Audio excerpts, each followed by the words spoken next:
올해 10월까지는 재미없게 횡보하거나 10월부터 본격적인 상승이 나올 가능성이 있다. 안녕하세요. 웅덩이 매매법 레버리지 ETF 장기 투자자 디벨로몽입니다. 먼저 이번에 테슬라 13% 수익으로 함께 입결하신 분들 진심으로 축하드립니다. 자, 오늘도 계좌 먼저 공개하고 시작합니다. 미국 직투 계좌와 국내 계좌 모두 어제 관망세로 그대로인 모습인데요. 미국 직투 계좌는 3,300만원 수익 중이며 국내 계좌는 31% 수익률과 360만원 수익 중입니다. 어제 미국 증시는 목요일 새벽 FOMC를 기다리며 관망세를 보인 재미없는 하루였습니다. 이번 주 목요일 3시에 FOMC 성명서와 금리가 결정되고 새벽 3시 30분에 가장 중요한 파월의 기자회견이 열립니다. 여기서 유가의 급등과 국채금리의 급등, 그리고 최근 반등한 헤드라인 CPI와 둔화를 보이고 있는 코어 CPI 등 파월과 연준은 이것들을 보고 어떤 생각들을 하고 있었는지, 매파적인지 비둘기파적인지가 매우 중요해 보입니다. 즉, 이런 불안한 요소들이 많으니까 일단 시장은 이 불확실성을 싫어하기 때문에 어제 관망했던 것으로 풀이됩니다. 우리가 매도할 때 이런 이벤트를 확인하고 나서 매수할지 말지, 매도할지 말지를 결정하자 라고 생각하는 것과 동일하다고 생각하시면 됩니다. 그러나 저는 지금 오히려 이 FOMC 회의보다 유가와 국채금리에 더 집중하고 있습니다. 현재 유가는 3개월 동안 약 50% 정도 급등하는 모습을 보이며 인플레이션 반등 우려를 심어주고 있는데요. 러시아와 사우디의 감산과 중국의 경제 회복 여파 때문에 유가가 더 상승하고 있는 모습입니다. 그리고 이 이후에는 미국과 갈등이 껴있는 러시아와 사우디, 그리고 중국이 껴있습니다. 사우디의 빈살만과 러시아의 푸틴이 원유 감산을 합심하고 행동하면서 인플레이션을 둔화시켜야 하는 미국 바이든에게 타격을 주고 있습니다. 여기서 미국과 동맹국들은 유가를 잡기 위해, 그리고 중국, 러시아, 사우디는 경쟁국들의 인플레이션을 더 부추기고자 계속 유가를 올리기 위해 노력하는 모습입니다. 현재 미국은 이 급등한 유가를 무시할 수 없습니다. 어제 이와 관련된 발언이 있었는데요.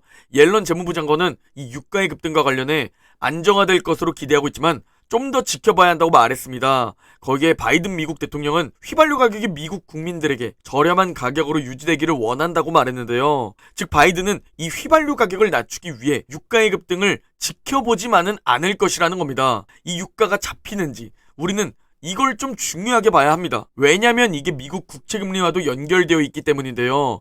미국 국채금리도 5개월 동안 무려 1% 급등하며 다시 최고치까지 상승한 상황입니다. 정말 여러 이유들이 섞여 있지만 미국의 대량 국채 발행과 중국과 사우디는 반대로 미 국채를 대량 매도하고 있고, 거기에 유가가 계속 급등하고 미국 경제가 강하다는 소식이 들려오면서 고금리를 더 오래 유지할 수 있다는 우려로 현재 국채금리가 다시 상승했고, 이는 미국의 주가에 매우 큰 부담 요인입니다. 특히 성장주 나스닥과 반도체에 말이죠. 그래서 제가 유가와 국채금리를 현재 FOMC보다 좀 더 주의 깊게 보고 있습니다. FOMC는 금리 동결과 파월의 애매모호한 답변이 어느 정도 예상되고 있는 상황이기에 시장이 크게 충격을 받기는 어려워 보입니다. 잠시 변동성은 좀 있을 수 있지만 말이죠. 그러나 이 유가와 국채금리가 잡혀야 증시도 다시 상승할 여력을 갖출 것이라 보고 있습니다. 즉, 이런저런 비관론들과 함께 현재 경기 침체 우려가 다시 점점 커지고 있는 상황입니다. 그리고 이 우려에 부채질을 하듯 연준의 비공식 대변인 닉 티밀하우스 기자가 기사를 썼는데,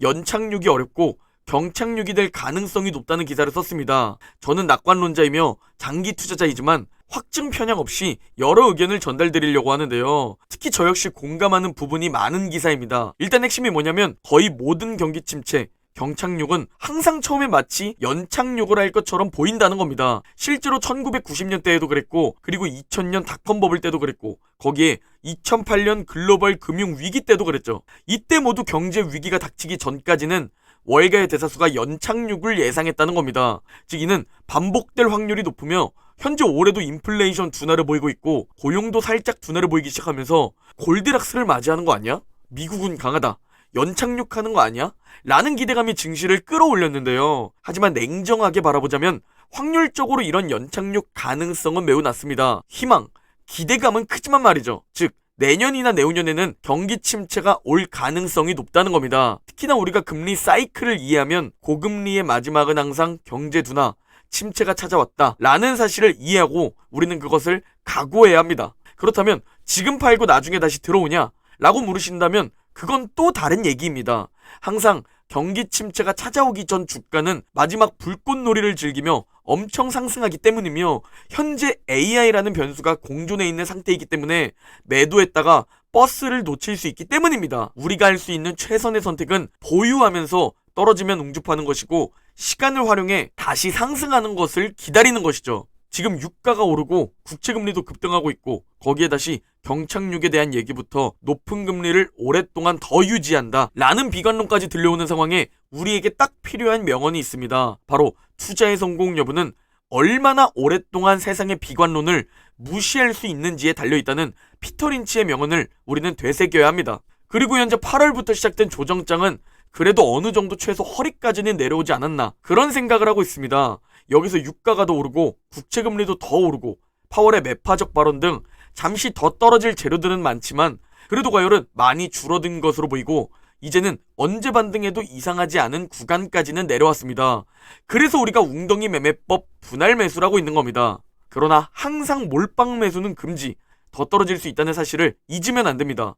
미국 대통령 임기 3년차 때 평균 주가 추이가 남색 선이며 올해 주가 추이가 빨간색 선인데요. 현재 매우 유사하게 흘러가고 있는 상황입니다. 그리고 비슷하게 흘러간다고 생각해보면 올해 10월까지는 재미없게 횡보하거나 10월부터 본격적인 상승이 나올 가능성이 있다 라는 얘기입니다. 그러면 우리는 극소수 웅줍러로서 오히려 좋아 라는 마음을 가지고 8월, 9월, 10월 웅줍 분할 매수를 하면서 수량을 늘리는 기회로 만들어야 한다는 겁니다. 왜냐하면 높은 확률로 연말에는 항상 증시가 강했던 시기이기 때문에 이번에 수량을 늘리고 낮은 평단가에서 우리가 웅줍을 하면 그만큼 높은 수익을 얻기 때문이죠. 즉 저는 이런 마인드로 투자하고 있습니다. 지금 웅덩이에서 웅줍 분할 매수로 모아가면 올해 연말엔 괜찮은 상승과 수익을 기대해 볼 수 있다 라는 생각으로 용기를 내서 투자하고 있습니다. 수익 극대화를 위해서 말이죠. 그러나 이런 댓글들이 달리더라고요.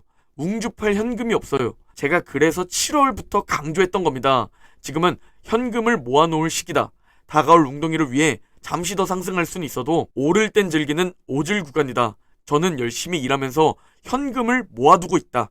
그리고 웅덩이에서 줍줍할 것이다 라고 계속 강조드렸고 전 그 원칙대로 원칙을 지키면서 현재 이번 8월 9월 웅덩이에서만 모아놨던 연금으로 2,200만원 웅줍하고 있습니다. 그래서 제가 여러분들께 원칙의 중요성에 대해서 강조드렸던 겁니다. 오를 땐 즐기고 웅덩이에서 줍줍한다 라는 큰 틀의 투자 원칙을 가져야 하며 구체적이지 않으면 충동 매매를 하시는 분들께서는 제가 멤버십에서 실시간으로 제 매수 수량과 비중, 타이밍을 알려드리기 때문에 함께 웅덩이 매매법 투자 원칙을 지키고 있는 겁니다. 그 어떤 것보다 중요한 것이 자기 자신만의 투자 원칙입니다. 어제 구독자님의 댓글 중 저에게 감동을 준 댓글이 있었습니다. 우선 감사하다는 말씀드립니다. 작년 하락장에 주식을 처음 시작해서 마이너스 60%까지 갔다가 웅덩이 매매법이라는 개념을 익히고 현재 플러스 30% 구간입니다. 채널의 이름만 이해해도 크게 손에 안 볼 것 같은 느낌도 듭니다. 욕심 안 부리고 자만하지 않고 꾸준히 투자할 생각입니다. 다시 한번 개념을 알게 해주셔서 많은 도움이 됐습니다. 감사합니다. 라는 댓글을 주셨습니다. 이분은 작년 하락장에서 마이너스 60%까지 떨어졌다고 합니다. 그리고 웅덩이 매매법이라는 개념을 익혔다는데요. 웅덩이 매매법의 개념이 뭐죠?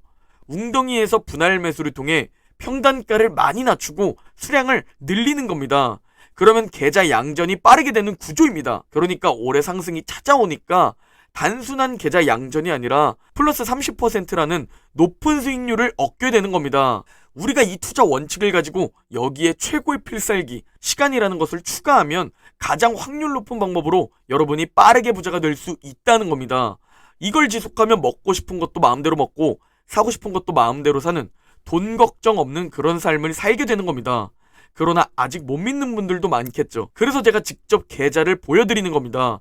이 투자 원칙과 시간을 활용해 어떻게 부자가 되는지 그 과정을 보여드리는 거고 실제로 3년 전 1,000만 원만 가지고 있던 저는 열심히 일하고 투자를 반복한 결과 현재 약 3억 정도의 주식 자산을 보유하고 있습니다. 이게 앞으로 또 3년이 지나면 얼마로 불어날지 여러분들에게 보여드리며 우상향하는 거고 뒤늦게 2030년에 제가 경제적 자유를 다 이룬 뒤에 다시 찾아와서 소중한 시간을 날리는 사람들이 많을 겁니다. 그러나 지나간 시간은 돌아오지 않습니다. 여러분의 소중한 시간은 두 번 다시 돌아오지 않습니다. 제가 왜 멤버십을 자신있게 강조드리냐면 여러분의 투자금이 1,000만 원을 넘어가신다면 멤버십 비용보다 훨씬 높은 자산을 얻게 되기 때문입니다. 그러나 한 달만 해볼 뿐이라면 차라리 멤버십 가입하지 마시기 바랍니다. 저는 단타 트레이더가 아닌 만큼 어느 정도 기간이 지나야 그 값보다 훨씬 높은 성과를 달성하기 때문입니다. 저와 함께 7월 꼭대기에서 매수를 꾹 참고 오를 땐 즐겼던 오질러 분들은 지금 8월부터 9월까지 이제는 웅중러가 되어 매수를 지속하고 있습니다. 이게 저와 여러분을 부자로 만들어줄 방법이라고 확신합니다. 오늘 영상은 여기까지입니다. 제 영상이 도움이 되셨다면 구독, 좋아요, 알림 설정 부탁드립니다. 그럼 내일 영상에서 뵙겠습니다.